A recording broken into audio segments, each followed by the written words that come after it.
Matthew 9:35 to 38. How you conquer the devil. Vile tunaweza mkomesha, vile tunaweza mshinda, vile tunaweza simama katika mwanya wa kuweka yule muovu ibilisi chini. Acheni tuombe. Bwana wetu Yesu Kristo, tunakuinua na tunakutukuza, tunakubariki Bwana kwa sababu ya upendo wako mwingi na haki yako ya utukufu. Ulituonyesha pendo lako Bwana wakati ule hatukuwa tunajua ya kwamba sisi tunapendeka. Bwana wetu Yesu Kristo, ukatupenda kwa uwezo wako, ukatupenda kwa nguvu zote, ukatupenda kwa mamlaka yote, na ukatupenda na ukatuonyesha mambo yote Bwana kulingana na vile wewe unavyotaka.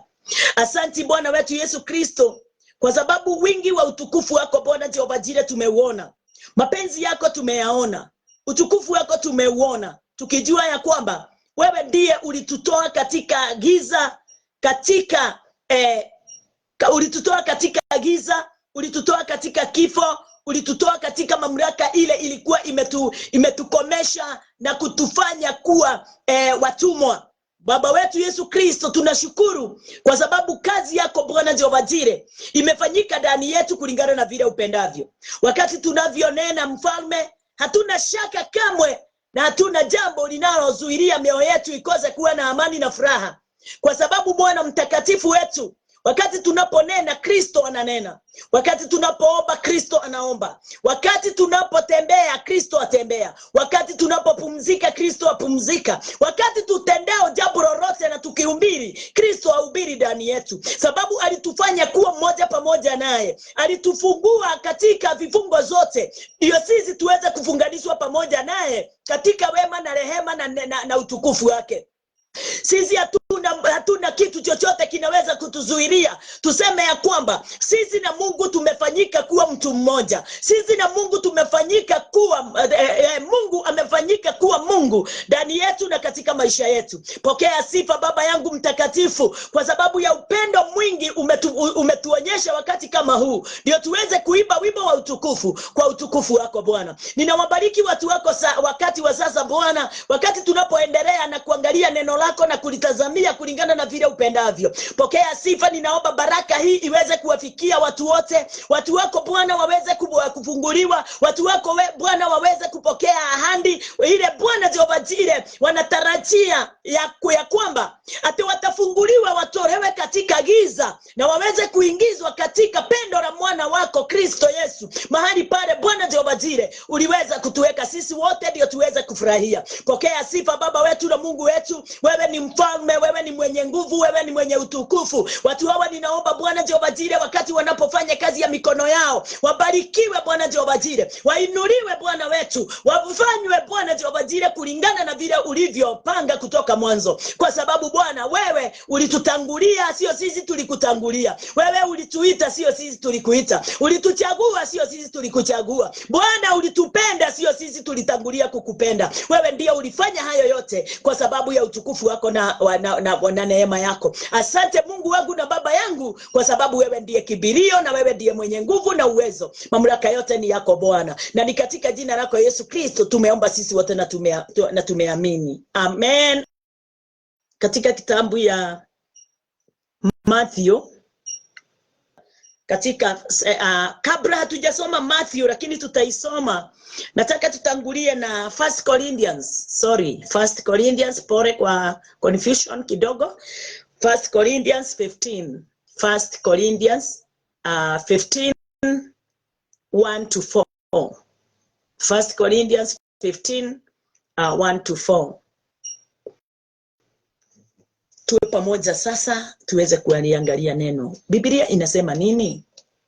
Mahali pale tunasoma 1 Corinthians 15 from 1 to 4. Inasema, moreover brethren, I declare unto you the gospel which I preached unto you, which also you have received, and wherein you stand. Ya, na Kiswahili, basi ndugu zangu na waarifu ile injili niliyowahubiri, ambayo ndio mlioipokea, ambayo ndio mlioipokea, na katika hiyo mnasimama. Hallelujah. Number 2, by which also you are saved, if you keep in memory what I preached unto you, unless you have believed in vain. Na kwa hiyo mnaokolewa ikiwa mnayoyashika sana maneno niliyo wahubiri, isipokuwa mliamini bure. Number 3, for I delivered unto you first of all that which I also received, how that Christ died for our sins according to the scriptures. Kwa maana naliwatolea ninyi hapo mwanzo yale niliyoyapokea mimi mwenyewe, ya kuwa Kristo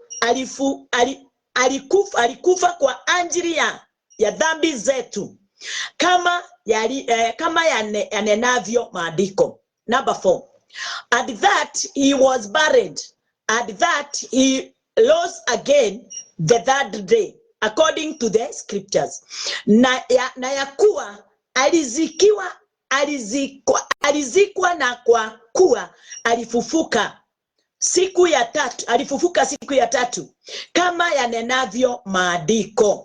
Nashukuru sana na ninashukuru neno la Bwana wakati kama huu tunapoendelea nalo. Wakati nilikuwa ninapotazama nafasi hii na neno hili, nimetangulia, Roho wa Bwana ametangulia ndani ya moyo wangu na ndani ya mawazo yangu kusema ya kwamba na kutinitia nguvu, nikielewa na kujua ya kwamba ati kutoka mwanzo neno lile tunapokea neno lile lilipeanwa. Kama vile Paulo ananena mahali hapa, anawaambia kile alivyowafundisha. Kuna kitu alivyowafundisha na anawaambia ya kwamba kishikeni, mkishikilie, msikubali kiweze kuondoka ndani yenu. Kulingana na Paulo. Bwana asifiwe. Kwa hivyo neno la Bwana lile tuliolisikia, lile Kristo alipolihubiri, kwa sababu kabla sisi tuje katika ulimwengu, kabla sisi kuwa katika, kabla sisi tuzaliwe, neno la Bwana lilikuwa limehubiriwa. Nani alitangulia kulihubiri? Aliyetangulia kulihubiri ni Christ Jesus, sio sisi. Hakuna mwanadamu alihubiri neno kabla Kristo hajalihubiri. Kwa nini? Kwa sababu hatungeweza kujua twaweza kuhubiri nini. Yeye ndiye alitangulia kulihubiri, ndio nasi tukaweza kufuata. Na kabla sisi, mimi na wewe, tufuate kulihubiri, lilihubiriwa na mitume, lilihubiriwa na manabii kutoka Genesis. From Genesis, manabii walihubiri neno la Bwana, walipeana prophecy kumuhusu Christ kulingana na vile alikuwa ameihubiri. Kwa sababu tunaelewa na tunajua ya kwamba Christ alitoa dhabihu moja ya kutosha kabla ulimwengu na mbinguni hazijawekwa. Hiyo tutasoma tuione kama Yesu amekufa miaka 2000 imepita, ama alikuwa amekufa kabla ya msingi wa ulimwengu kuwekwa. Mtu wa Mungu, na kupenda, na ndio ninaomba tuweze kuwa katika nafasi ya kulisoma neno na kuomba kufafanukiwa nalo kwa neema ya Bwana, kwa njia ya kutufungua jicho la rohoni la ndani, lile litazamao na linatambua mapenzi ya Mungu kulingana na vile Mungu anavyohitaji. Bwana asifiwe. Kwa hivyo asubuhi ya leo ninanena nikijua ya kwamba kama vile Paulo anatunenea mahali pale katika mstari tumeisoma. ya kwamba, nitairudia tena my dear. Inasema basi ndugu zangu, na waarifu ile injili niliyowahubiri, ambayo ndio mlioipokea, na katika hiyo mnasimama. Hakuna kitu kingine kinaweza fanya mwanadamu aweze kusimama isipokuwa forgiveness of sin ama gospel of peace. Gospel ni aina nyingi, lakini wacha niseme hivyo, yes, gospel ni aina nyingi, lakini ndani ya hizo gospel zinazohubiriwa ulimwenguni, gospel moja tu ndio inapeleka watu katika ufalme wa mbinguni, ndio inafungua watu na kuwafanya waweze kuingia katika mamlaka na katika uwezo na katika neema ya Mungu wetu, Baba wetu. Gospel ni nyingi, na gikoyo ugaga atiriri mahutio ni ma mithemba miingi, kana uhoro wa kiugo giki kia Ngai ni kia mithemba miingi, kwa sababu hata Waislamu wanahubiri, watu wote wanahubiri, lakini yeyote ile haihubiri kumuhusu mwana wa Mungu, vile Kristo alikufa, akazikwa na akafufuka. Hiyo tu ndio njia moja tu ya kufanya mwanadamu aweze kuwa ako katika neema ya kupokea forgiveness of sin. Hiyo tu ndio njia ya kupokea neema ya kumfanya mwanadamu aweze kupokea kibali cha kuitwa mwana wa Mungu, kwa njia ya kupokea msamaha wa dhambi, haleluya, na kuzaliwa mara ya pili. Yesu akamwambia Nicodemus, ni lazima uzaliwe mara ya pili. Naye Nicodemus hakutambua, jicho lake la udani lilikuwa halijavumbuliwa, kwa hivyo alishindwa, naweza rudi aje katika tumbo ya mama yangu? Hakutambua. Hivyo ndivyo watu wengi hawatambui, sababu jicho lao ndani la roho halijafunguka. Lakini yeyote yule amepokea remission of sin, yeyote yule amepokea msamaha wa dhambi, yeyote yule amesamehewa dhambi zake na kuokolewa katika kifo na kutolewa katika kwa wafu, huyo mtu tu ndiye amepokea neema ya Kristo Yesu na utukufu ule ulio ndani yake. Bwana asifiwe. Na utukufu ule utakao kuja, huo sisi wale tumeingia katika kazi ya Kristo Yesu na kukaa tukijua ya kwamba hamna njia ingine yoyote ile ya kutufanya tuitwe wa Kristo. Hatuwezi pitia kwa Mariamu tuweze kupokea remission of sin. Remission of sin inatokana na damu iliyomwagika ya mwanae Kristo Yesu katika msalaba. Ndio ile damu iliweza kutuosha tukaweza kupokea neema ya kuitwa wana wa Mungu na kutolewa katika kifo na kutolewa katika dhambi. Hakuna kitu kingine inaweza kutufanya tuweze kuitwa wana wa Mungu isipokuwa tu kuamini ile damu ya mwana kondoo. Yule aliweza kutolewa mara moja ya kutosha na kufanya mwanadamu kuitwa mwana wa Mungu. Bwana asifiwe. Yeye aliyetuketisha katika utukufu wa baba yake. Kwa hivyo namba 2 akasema, namba Kiswahili, ate na kwa hiyo mnaokolewa ikiwa mnayashika sana maneno niliyowahubiri, isipokuwa mliamini bure. Yes. Kutoka mwanzo, wacha tuongee pale mwanzo, wakati Yesu Kristo alipokuja katika ulimwengu na akauvaa mwili wa mwanadamu ndio aweze kutimiza yale baba alikuwa amemtuma aje afanye. Kwa sababu yeyote yule aliyechaguliwa katika ulimwengu kwa nyakati hizo alishindwa na kuyatimiza, yale Mungu alikuwa anatarajia. Sheria ililetwa lakini haikuweza kuwafikisha wana wa Israeli katika mji mji ule walikuwa wameahidiwa. Musa akasimama kwenye mwanya, lakini hata Musa mwenyewe hakuweza kuwafikisha wana wa Israeli katika mji wa ahadi. Bwana asifiwe. Mambo ni mengi, kwa sababu hata akina Adam walisimama kwenye mwanya, lakini hawakuweza kuwaokoa watu na kuwatoa katika utumwa na kuwafikisha katika mji wa ule walikuwa wameahidiwa. So my dear, kuna jambo moja ninataka kunena kuhusu kazi ya Kristo. Wakati ule Kristo alipotumwa katika ulimwengu tulio ndani yake, alikuja akiwa Mungu. Katika ulimwengu tulio ndani yake alikuja akiwa Mungu.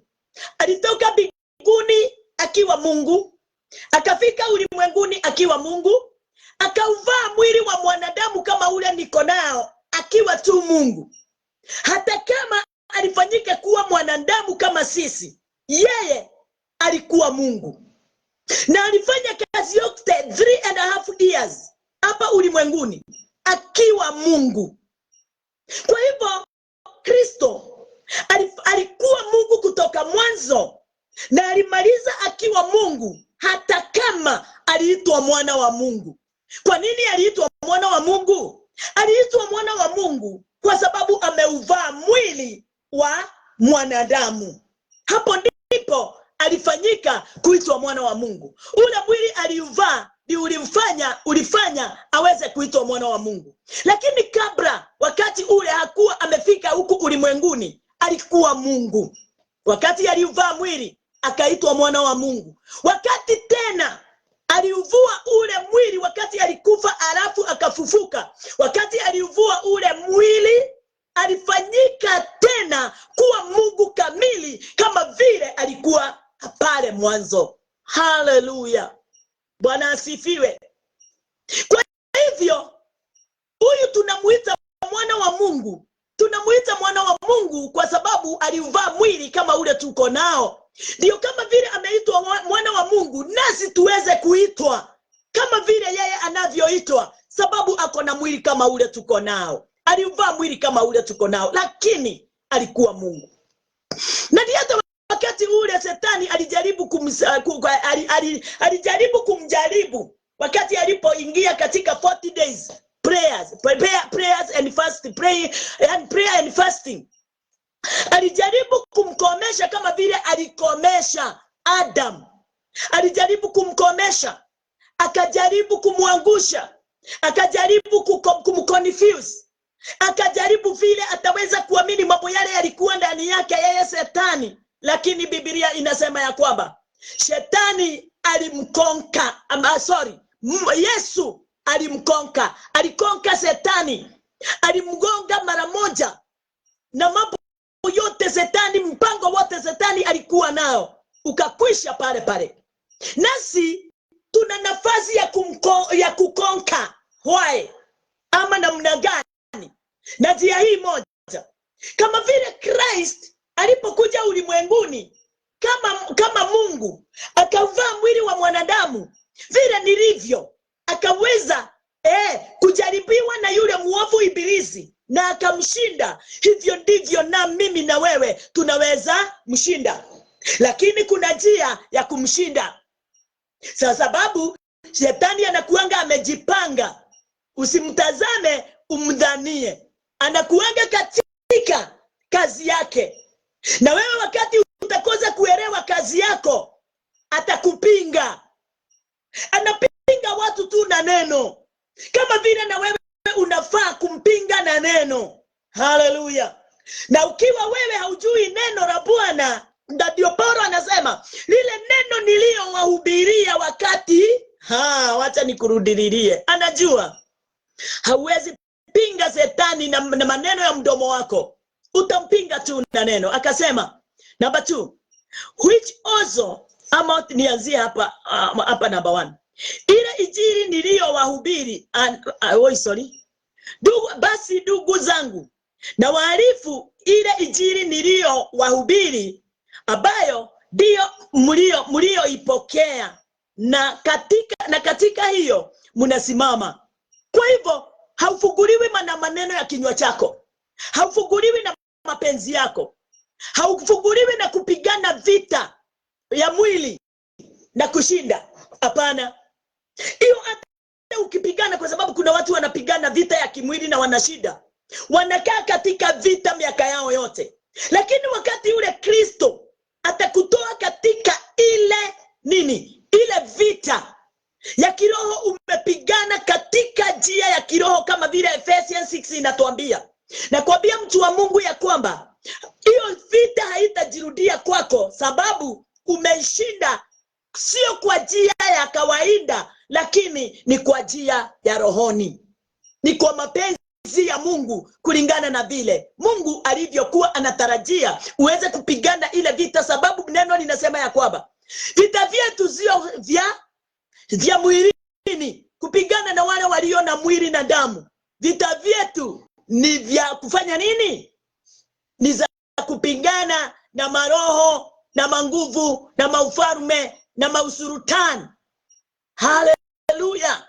Haya yote na demons, haya yote inakufanya uweze kuelewa ya kwamba vita unayoipigana ndio uweze kupinga hila zote za yule ibilisi.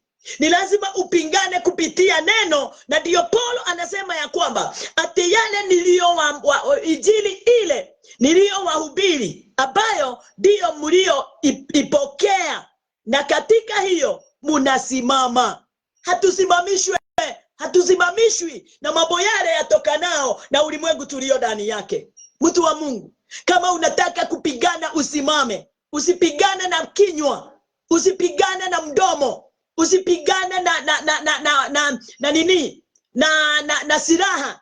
Pingana na silaha moja tu, sababu hiyo nayo silaha ni aina nyingi katika ulimwengu tulio ndani yake, lakini ni silaha moja tu inapinga hila zote za ibilisi.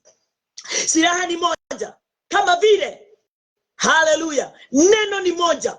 Maneno ni mengi, na makanisa kila aina ni mengi, na dini kila aina ni nyingi ulimwenguni, lakini dini moja tu ndio inapinga hila zote za ibilisi. Na hiyo dini ilikuja na Christ. Christ si mdini, hapana. Yenyewe Christ si mdini, kwa sababu hata Christ si kwanza tutoke hapo, nitatoka kwa message. Ate inasema nini? Na kwa hiyo mnaokolewa ikiwa mnayashika sana maneno niliyowahubiri, isipokuwa mliamini bure.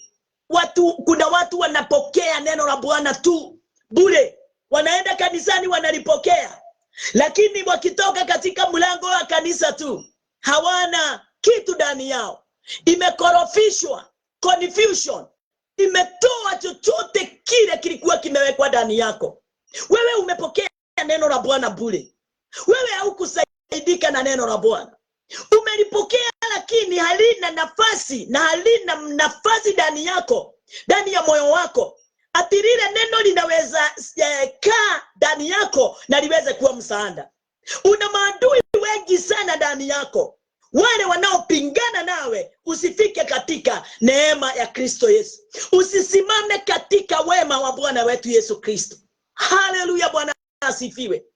Na ni hapa tunafaa tuweze kuchunguza sisi tuko wapi, twafanya nini, twasikiliza neno la Bwana namna gani, twalipokea namna gani, twafanya kazi nalo namna gani, kwa sababu tutaangalia haya yote. Haleluya, Mwathani arogoshwo. Nigwendete muno muthikiriria wa Wendani TV, nigwendete muno we watwikire ati Ngai nĩakũheire kibali gĩa gũkoragwo kĩbuata o muthenya hĩndĩ ĩrĩa yothe ndĩrahunjia. Reke twĩkĩranage hinya, wacheni tuwe tunatiana nguvu, wacheni tuwe tunatiana moyo, wacheni tuwe tunanena kulipitia neno, sababu watu wengi wahubiri maneno yao. Kanisa nyingi za hubiri vile zinataka, hazihubiri neno. Haleluya. Namba 3 inasema ya kwamba,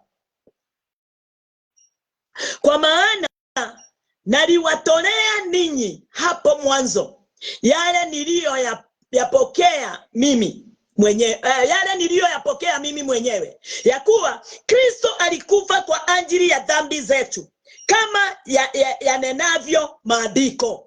Nini kinanena? Maandiko. Ndani ya nini? Ya Biblia. Sababu Biblia sio maandiko. Biblia sio maandiko. Maandiko iko ndani ya Biblia. Kwa hivyo tunahubiri maandiko yale iliyo ndani ya Biblia. Maandiko yale iliyo ndani ya Biblia ndio tunahubiri. Hatuhubiri Biblia. Bwana asifiwe. Kwa hivyo Paul amehubiri neno ndani ya Biblia, akawaambia watu ya kwamba ati kile kitakapowafungua ni kile nimeshawahubiri. Kwa hivyo kuna kitu nilipokea kwa Paul, na ninatamani sana huyu mtu, na ninatamani sana kuwa vile alivyokuwa. Huyu mtu hakuwa na shaka yoyote wakati anapohubiri neno. Huyu mtu alikuwa na ujasiri, alikuwa na boldness wakati wowote anapohubiri, wakati wowote anapotaja Christ mahali, wakati wowote alipokuwa anahubiri, alikuwa na ujasiri ndani ya moyo wake, na alikuwa anajua ya kwamba yale ninayoyanena ni yale Kristo aliyoyanena kutoka mwanzo. Oh, haleluya. Na mimi hapa sina shaka, sina uoga nikisema ya kwamba mwana wa Mungu Kristo Yesu ndiye tu mwenyewe awezaye sisi kutuokoa kutokana na dhambi zetu na maovu yetu yote. Yeye ndiye awezaye kutufungua. Yeyote anayenisikiliza ajue ya kwamba Kristo Yesu alitumwa ni kwa ajili ya dhambi zetu. Hakutumwa ni kwa sababu ya utajiri. Hakutumwa ni kwa sababu ya tuwe na fedha ama tuwe na mambo mazuri. Alitumwa ndio mioyo yetu iweze kupokea kile kilikuwa kimeahidiwa from the beginning na Mungu wetu. Sababu hata tukipokea utajiri na tuwe na mali nyingi na tuwe watu wa kuvuka nchi hii na ile ingine zote tunazizunguka, kuna kitu moja yenyewe ni mzuri kufanya hayo yote. Na hata ni mzuri kuwa mtu unavuka, unaenda Amerika, unaenda Australia, unaenda ng'ambo yoyote ile. Lakini ujua ya kwamba kuna mahali pengine unafaa kuwa umekata ticket ya kwamba wakati utakapoingia huko hakuna matembezi kama yale ulio nayo hapa ulimwenguni. Na hapo ni milele na milele kukaa. Hapo ni milele na milele kukaa. Lakini ulimwengu tulio ndani yake, na ndio ninaweza mwambia tebeeni, vukeni mataifa kwa mataifa, kuleni vyema, laleni vyema, vaeni vyema, tembeleaneni kila mmoja kwa mwingine, hubirianeni kila mmoja kwa mwingine. Kwa nini? Kwa sababu hapa tuko tu kwa muda. Hapa ni kwa muda. Yes. Lakini kuna mahali pale palifanya Kristo Yesu aje katika ulimwengu tulio ndani yake, mahali pamoja. Yesu anazungumzia juu ya nafasi moja, mahali pamoja tu. Mahali pale yeye anajua hapo ndipo mwisho wa mwanadamu, na hapo ndipo nafasi ya mwanadamu ya amani na furaha imekoma. Haleluya. Hata kama tuna amani ulimwenguni, hata kama tuko na furaha ulimwenguni, ile anaojua juu yake na ilifanya aje aweze kutuokoa haiwezi linganishwa na yale tunayoyapokea hapa ulimwenguni. Lakini tukipokea yaliyo ndani yake, hata kama tuko ulimwenguni tutakuwa na amani, lakini amani tele ni wakati tutaondoka katika ndani ya huu mwili tulio ndani yake. Yesu amani yake ilikomaa wakati ule alitoka katika huu mwili. Mwili una mateso mengi, lakini hata kama una mateso, ukiwa na hekima kutoka Kristo, hayo mateso yote utaikoka, utaipinga, utaiangusha, itakuondokea kwa sababu uko na hekima ya kupigana vita katika maisha yako ya rohoni. Akasemaje huo mstari? Kwa maana naliwatolea ninyi hapo mwanzo, ninyi hapo mwanzo yale niliyoyapokea mimi mwenyewe, ya kuwa Kristo alikufa kwa ajili ya dhambi zetu, kama yanenavyo maandiko. Si kama yanenavyo gazeti, sio kama yanenavyo novo, si kama yanenavyo TV ya maredio, sio kama yanenavyo preachers ama Bishop na mabishop. Ni kama yale iliyonenayo maandiko, maandiko matakatifu. Bwana asifiwe, haleluya. Akaendelea na kutuambia kwamba kama vile Yesu alipokufa kwa ajili ya dhambi zetu, alizikwa, alikufa, akazikwa, alafu siku ya tatu akafufuka, kulingana na vile maandiko imeandikwa, kulingana na vile maandiko yanenavyo. Bwana asifiwe. Kuna mstari mwingine nilikuwa nataka tuweze kusoma pamoja, na nilikuwa nimekuambia ni katika kitabu ya Mathayo, ndio tuweze kukonka haya mambo yote yamepingana nasi. 35. Wacha tusome, ni hadithi tunajua. And Jesus went about all the cities and the villages, teaching in their synagogues and preaching the gospel of the kingdom and healing every sickness and every diseases among the people. Bwana asifiwe. Kiswahili. Naye Yesu alikuwa akizunguka katika minji yote na vijiji, akifundisha katika masinagogi yao na kuihubiri habari njema ya ufalme na kuponya magonjwa yote na udhaifu wa kila aina. Kuna jambo moja, Yesu kwa nini alikuja ulimwenguni? Nafurahi sana kwa sababu natamani kuiga nafasi ile Yesu aliyokuwa nayo. Natamani kuiga kazi ile aliyofanya hapa ulimwenguni. Ati wakati Yesu alipotoka mbinguni, na ujue kutoka Mungu, kutoka mbinguni amekuja akiwa Mungu. Kwa hivyo ni Mungu, ni mtu mkubwa kuliko vyote. Yeye ndiye aliumba vyote, viliumbwa kwa ajili yake. Kwa yeye ziliumbika. Lakini wakati alipokuja hapa ulimwenguni akamkuta mwanadamu, alinyenyekea kama vile mwanadamu alivyo. Alifika kiwango cha mwanadamu akiwa Mungu, akanyenyekea mpaka kiwango cha mwanadamu. Na wakati alipofika katika kiwango cha mwanadamu, yes, akiwa Mungu, akashuka mpaka akatoshana na mwanadamu. Alianza kuwahubiria wote. Hakuwahubiria kama Mungu, aliwahubiria kama, yani alijitoshanisha na wao. Akaanza kutodondama. Kama angekuhubiri kama Mungu, watu wangemkataa sana, hata kama hawakukubali hata wakati alipohubiri. Sababu watu wangesema ya kwamba huyu ni Mungu. Huyu ni Mungu. Sasa Mungu, tunaweza kaa kama vile Mungu. Yani kulingana hata na vile katika kitabu ya Roma 3:10 inasema nadhiri ati hakuna mtu hakuna mtu anaweza kuwa mtakatifu kama vile Mungu alivyo. Lakini Yesu alikuja kutuonyesha muna uwezo. Kwa sababu yeye alikuwa nini, mfano mmoja ya kuonyeshana kuna uwezo wa ajabu kufanyika kama vile Mungu alivyo, kuwa kama vile Mungu alivyo, kunena kama vile Mungu anenavyo, kufanya kama vile Mungu afanyavyo. Haleluya. Yeye alikuwa example, a good example ya kutuonyesha ya kwamba kuna uwezo, kuna mamlaka.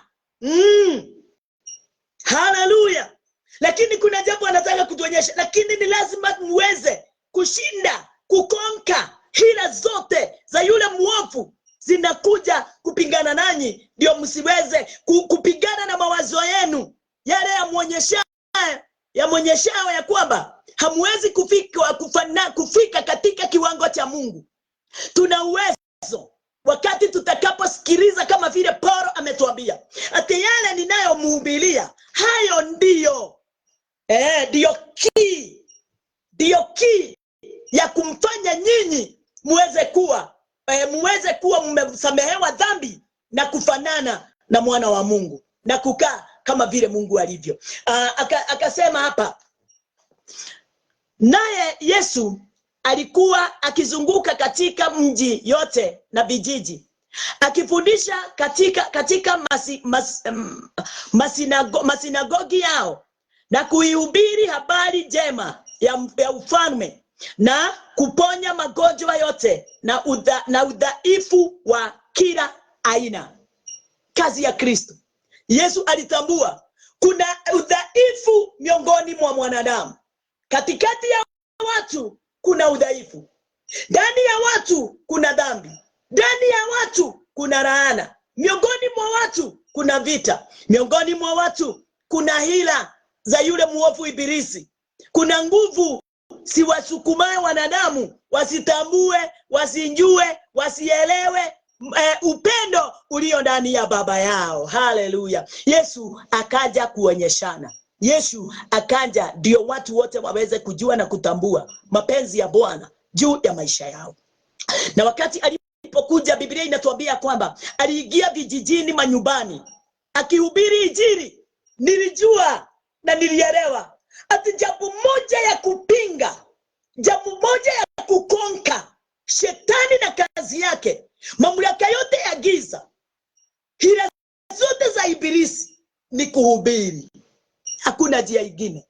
Njia moja ya kufanya hayo yote. Ndio wakati unapohubiri, kuhubiri nini? Sio kuhubiri tu, kuhubiri habari njema. Ile Paulo alihubiri katika hiyo 1 Corinthians. Kuhubiri Injili, habari njema. Sio habari njema tu ya ufalme wa mbinguni. Seek first the kingdom of God and his righteousness. Ati alihubiri habari njema ya ufalme. Na wakati alipokuwa anahubiri, watu walikuwa wanaponywa na kuwaponya magonjwa yote na udhaifu wa kila aina. Leo hii tuko na wewe hapa, watu ni wadhaifu, wako na udhaifu wa kila aina, wanateseka katika maisha yao kwa njia nyingi, sababu hawana watu wa kuwahubiria. Bwana asifiwe. Sio ya kwamba watu wako tayari na wanatamani sana kuingia katika ufalme wa mbinguni pasipo dhambi yoyote, lakini yale yanenwa katika maandiko mengi ni mawazo ya watu. Hawahubiri kama vile Paulo alihubiri, hawahubiri kama vile mitume walihubiri, hawahubiri Injili, yani hawahubiri habari ya ufalme wa mbinguni, hawahubiri Injili ya ufalme. Wanahubiri yale wanaotaka, wanahubiri tamaa zao, wanahubiri mapenzi yao, nao wale walio pale wanahubiriwa wanataka hivyo. Kwa hivyo watu wanakaa katika hali za udhaifu mwingi sana katika maisha yao. Na ndio tunamuona yule mtu alikuwa katika zile ota 5. Yule mtu alikuwa amekaa 38 years akiwa anangoja malaika anje ajibue maji. Haleluya. Na tunaona katika neno ya kwamba yule mtu 38 years hakusaidika. Kwa nini? Sababu kulingana na lile neno lilikuwa linahubiriwa pale, halingemfungua. Na ndio alifunguliwa na njia nyingine, sio njia ya kugoja malaika ajibue maji. Makanisa mingi ama denominations nyingi Sinahubiri mambo tu isiyo na msingi ya kuwaokoa watu, isiyo na msingi ya kuwafungua watu, isiyo na msingi wa kutoa udhaifu ndani ya mioyo ya watu, ndani ya mawazo ya watu na ndani ya miili ya watu. Watu wengi hawafunguliwi. Watu wengi wanakimbizana na ishara na miujiza na mambo makubwa, lakini si baya. Si baya kama unaweza kimbizana nazo ukiwa unajua ukweli ule umefichwa ndani ya neno la Bwana. Watu wengi wanatamani tu miujiza na maishara. Watu wengi wanatamani tu kuona mambo ya ajabu ikifanyika. Lakini nataka kukuomba na kukuambia ya kwamba kama unataka kuona mambo hayo, haleluya, Mungu amekuita na amekutuma. Umeitwa, umechaguliwa na umetumwa uhubirie watu, ndio uone miujiza na maishara ikifanyika kutokana na wewe mwenyewe. Ati wakati unapowahubiria wanaponywa tu wakiwa wamekaa, si lazima uite altar call. Kwa sababu kama unahubiri Christ, kama unahubiri kufa, kuzikwa na kufufuka kwa Yesu, na kuambia watu wa Mungu, hata si lazima uwekelee watu mikono, si lazima ufanye sarakasi, si lazima uwapatie mafuta na maji, sio lazima uwapake, sio lazima uwaitize chumvi na soil ate ndio masamba yao itoe chakula. Si lazima uweze kukuja na handkerchiefs. Si lazima watoe 310, si lazima watoe yani sio lazima wakuje na mambo hayo yani wanaambiwa fanyeni hivi ndio muweze kubarikiwa. No, tulibarikiwa kabla hatujazaliwa, kabla hatujatoka. Hata Yeremia akaambiwa kabla hajaubika, ama kabla hajaubika ndani ya tumbo ya mamake, Mungu alikuwa anamjua na alimbariki. Haleluya, akamfanya kuwa nabii. Hata wewe umefanywa kuwa nabii wa taifa la Bwana, kuhubiria mmoja kwa mwingine. Na ndio Yesu wakati alipokuja hakukaa chini. Wakati mitume walichaguliwa hakukaa chini. Wakati Paul aliitwa na Christ hakukaa chini. Alisahau na yale yote alikuwa anaifanya hapo bereni ya kupigana na kanisa. Watu wengi wanafikiria wahubiri, lakini wapinga kazi ya Kristo. Watu wengi wako na makanisa makubwa sana na watu wengi, lakini walipinga mapenzi ya Mungu. Wakahubiri kile kile kina kutoka ndani yao. Wakahubiri injili nyingine, wakakosa kuhubiri injili ya kufa, kuzikwa na kufufuka kwa mwana wa Mungu, yule aliyetufungua na kututoa katika dhambi, kututoa katika kifo, kututoa katika udhaifu.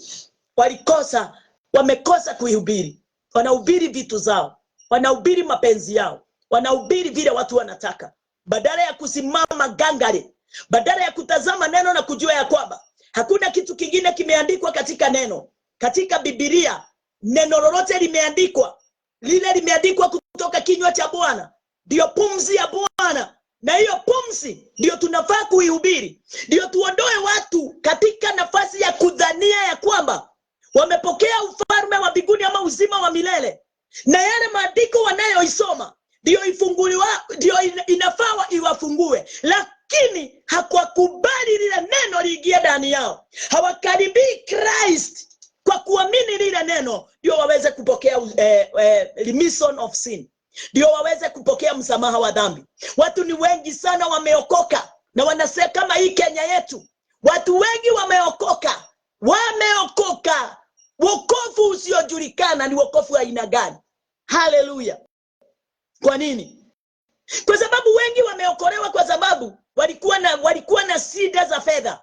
Wengine ni kwa sababu hawakuwa na watoto. Wengine ni kwa sababu ya nyumba ya familia zao. Wengine ni kwa sababu ya wazazi, familia. Wengine ni kwa sababu ya magonjwa makali na makubwa katika maisha yao. Wengine ni kwa sababu wanapigwa sana na mabwana na mabibi. Wengine ni kwa sababu mateso kwa sababu wamejaribu kwenda ng'ambo, wameshindwa. Sasa wanataka waone wakiwa ndani ya wokovu kama wataenda. Please my dear, kwenda utaenda. Hata nyumba yako itasimama, hata mambo yote, kwa sababu wakati mtumishi wa Bwana ataomba, Mungu atatii maombi yake. Lakini wacha nikuambie, hiyo sio ile Mungu alitumana uweze iwe mlango wa wokovu. Hiyo ni mazao ya inafaa kuonekana wakati umesikia neno kufa, kuzikwa na kufufuka kwa Kristo Yesu. Haleluya. Na kuipokea lile neno, nawe kuwa na moyo wa kusambaza hiyo injili, kufa, kuzikwa na kufufuka kwa Yesu Kristo, kuitafsiri kwa watu wengi, kuipeana kwa watu wengi.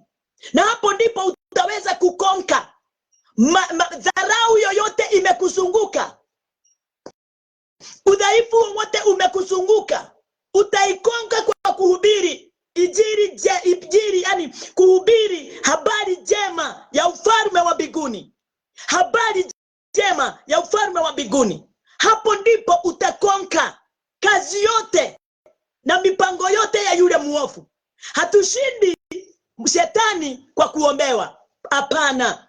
Hatushindi shetani kwa kuwa kanisani kila wakati, hapana. Hatumshindi shetani. Hata wewe jiulize ya kwamba si wewe umekuta Kristo ametayarisha everything for you. Bwana asifiwe. Aliyatayarisha hayo kwa sababu alijua wewe chochote kile unachokihitaji alikijua na akakitayarisha.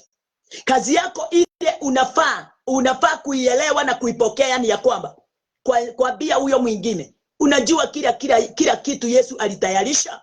Wajua Yesu alitayarisha kila kitu. Kia kwanza alikutayarishia ufalme wa mbinguni kwa njia gani? Kwa kufa, kuzikwa na hata kufufuka siku ya tatu. Akakufanya wewe kuwa mwana wa Mungu kwa damu yake peke yake, sio ya kondoo wala ya haifa. Si kwa kuambiwa sema nyuma yangu, wala kuomba Baba yetu aliye mbinguni mara mingi, ama kufunga sana, ama kuwa mtu wa kuomba kila wakati. Sio hayo yote. Ni kumjulisha ni kwa neema iliyo ndani ya Kristo Yesu, kufa, kuzikwa na kufufuka, tukafanyike kuwa wenye haki kwa sababu ya kazi njema Yesu Kristo aliyotufanyia. Hata bishop na archbishop, wale wengine wakubwa, mapandri na wale wengine wote Kristo aliwafanyia kazi moja. Kristo hakupitia kwa Mariamu. Kristo hakupitia kwa mama yake ndio aweze kutuokoa. Lakini Kristo ni kwa baba yake tukafanyika kuwa wenye haki kikamilifu, na wasio na mawaa, wala wasio na hatia, wala wasio na udhaifu wowote tunaweza stakiwa. Haleluya. Biblia inaendelea, ama neno la Bwana linaendelea kusema ya kwamba katika huo mstari tumeusoma, mstari huo wa 35, wacha tusome wa 36 tusikie nao inasema nini. Tena alipowaona wakati Yesu alizunguka huku na kule na kuwaombea na kuwahubiria na kuwaponya waliokuwa wagonjwa, kazi ya Kristo. Na Paulo anawaambia na pale bereni na pale tumesoma ati wafanye vile alivyowaambia, wafanye vile alivyofanya kwa wao. Naye Paulo alikuwa ametoa hiyo jambo kwa Kristo. Nasi tunafaa kuelewa na kutambua ya kwamba na alipo Kiswahili 36, na alipowaona makutano aliwahurumia kwa sababu walikuwa wamechoka na kutawanyika kama kondoo wasio na mchungaji.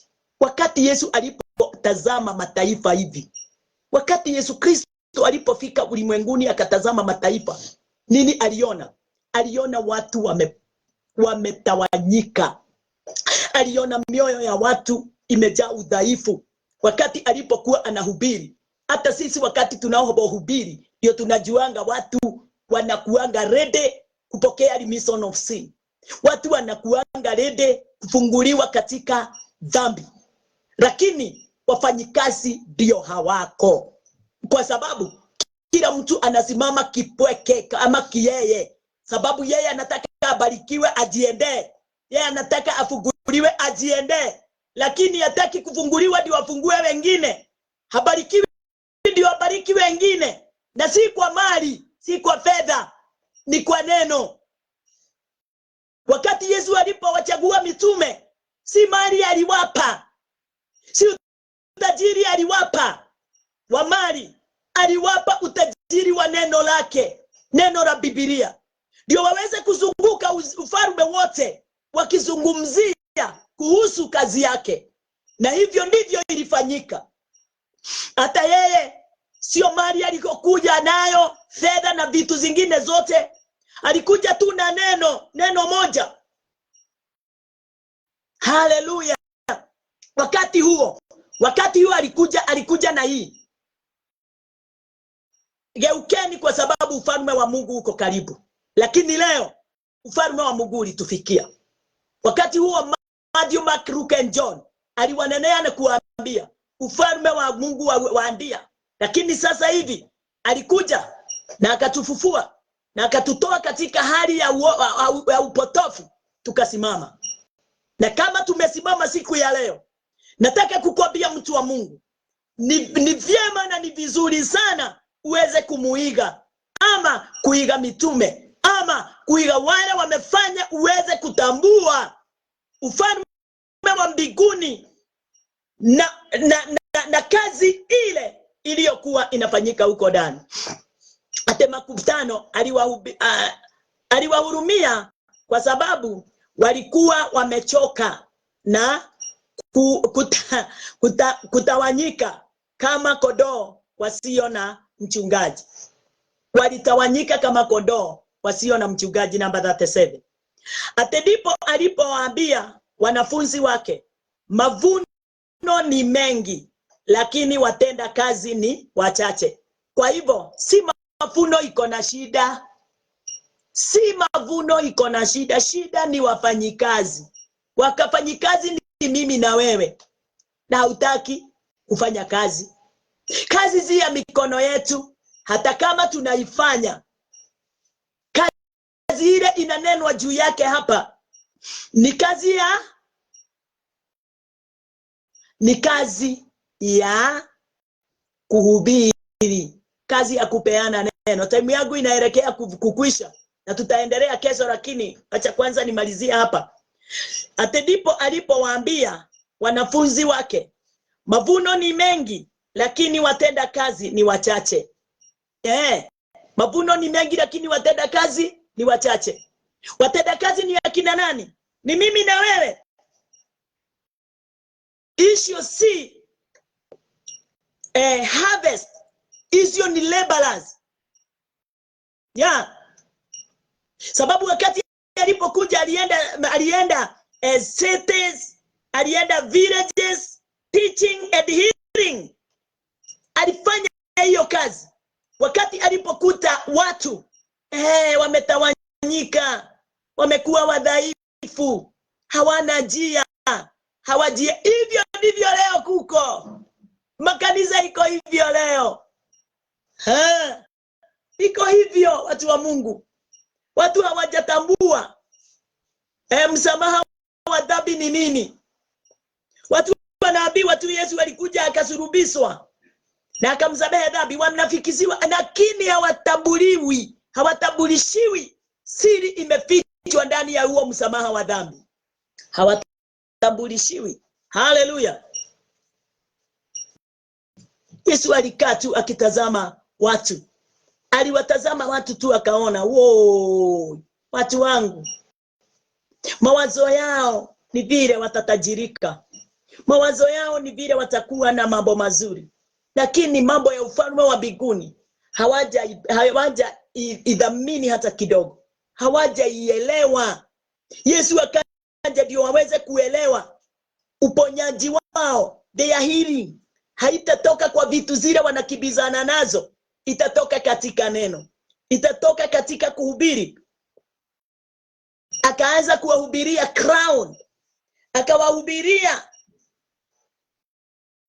Nao watu wakati anawatazama anaona watu wamekuwa fainted. Watu wameshindwa. Haleluya. Na walikuwa wametawanyika huku na kule. Huku na kule, wametawanyika, wamesunguka, yani hawana msimamo. Sababu msimamo unatoka ndani ya neno. Msimamo ni neno la Bwana. Nguvu ni neno la Bwana. Utajiri ni neno la Bwana. Uzima ni neno la Bwana. Ushindi ni neno la Bwana. Haki yote ni neno la Bwana. Lakini hawakuwa nayo. Yesu akawahurumia. Hivyo ndivyo tunafaa. Sababu tunamuiga Yesu, tufanana na yeye. Tunafaa hata sisi tuwahurumia watu wale wametapakaa wakifikiria miujiza na maishara ndio ufalme wa mbinguni, ndio itawafikisha katika ufalme. Wale wanafikiria ya kwamba wakitoka huku waende kule kwingine na kwingine kuzunguka makanisa, ati hapo ndipo watapokea ufalme wa mbinguni na uponyaji wao. Hapana. Hapana. Yesu alikuta yule mtu alikuwa kizimani mahali hapo, akiwa tu amekaa, lakini alikuwa confused. Alikuwa hana mtu wa kumruhusa katika ile kizima. Alikuwa sasa yeye anangojea akufe, sababu watu wanakuja, wanaruka, wanaenda. Yeye akasema wanakuja, yule ameingia anaponywa. Lakini hakuwa anajua hata wao hawaponywi. Na ndio walikuwa wanaingia every Sunday. Walikuwa wanaruka katika hiyo kizima, malaika akichipua every Sunday. Every Sunday, kama vile kila every Sunday wewe unataka kuwekelewa mikono, wataka kuombewa, wataka hivi, wataka vile, wataka haya, lakini hauoni uwezo wake. Washidia jambo moja, kuzunguka mahali pamoja katika jambo moja. Umaskini umekuwa ni kama habari kwako. Ndio unaamkia asubuhi, mateso ya fedha, mateso ya kimaisha, mateso ya familia, mateso ya kikanisa, mateso ya marafiki, mateso, yani inakuzunguka kila wakati. Haleluya. Huu ni wakati wa kujua haujapokea nafasi yako ya kupokea amani. Hauna nafasi ya amani. Amani haijafika kwako. Tutaisoma kesho hiyo zote. Amani haijafika kwako, na kama haijafika kwako, utakuwa tu kama kondoo zimetapakaa, hazina mlinzi, hazina nafasi ya kujitambua wala kuelewa pendo lililo ndani ya baba yao. Baba yao yule ndiye Mungu. Haleluya, Bwana asifiwe. So mahali tumefika, kesho tutaendelea. Na ninajua ya kwamba upendo wa Bwana u pamoja nami na wewe. Unafanya kazi ndani yetu. Wingi wa utukufu wa Bwana wetu wa majeshi u pamoja nasi. Na kuzungumzia tu kwa sababu ya kukupenda. Kwa sababu hata mimi ningeweza kukaa kama vile wengine wetu wamekaa, pasipo kujali mioyo ya watu wengine, pasipo kujijali wao wenyewe, pasipo kujiuliza kwa nini nimeombewa miaka hiyo yote 38 years. Kwa nini nimekaa chini ndani ya nyumba la Bwana na sina amani? Mimi sisemi ate na shida siku hizi. Mimi nasema na sina amani ya moyo. Sababu kile tunapokitafuta ni amani. Ile Yesu Kristo alipoileta iliweza wakati tulipotambua. Yani hapa kuna kitu inaitwa kutambua. Wakati unapotambua ndio unaweka kazi yoyote ya ibilisi chini ya miguu yako. Sababu Shetani kile anaogopa sana ni mtu yeyote yule atambuae. Shetani anaanza na waedi wa kanisa, church goers. Hana shida, wewe enda kanisani, wewe fungua Biblia isome, hana shida. Ile kitu wanapoogopa sana ni kutambua, kuwa na revelation. Bwana asifiwe. Shetani anapendi mtu understand. Understanding ndio mzizi ule mkali sana na mbaya sana. Shetani hataki watu waweze kutambua. Understanding, kuwa na understanding. Na hivyo ndivyo inafanya niweze kuhubiri siku ya leo. ndio mimi na wewe tuweze kuwa na understanding ya kwamba wakati tunapo understand, shetani anaondoka. Wakati Yesu aliunderstand, shetani alitabua Yesu amemuunderstand, amemuelewa, amemtabua, alijiondokea.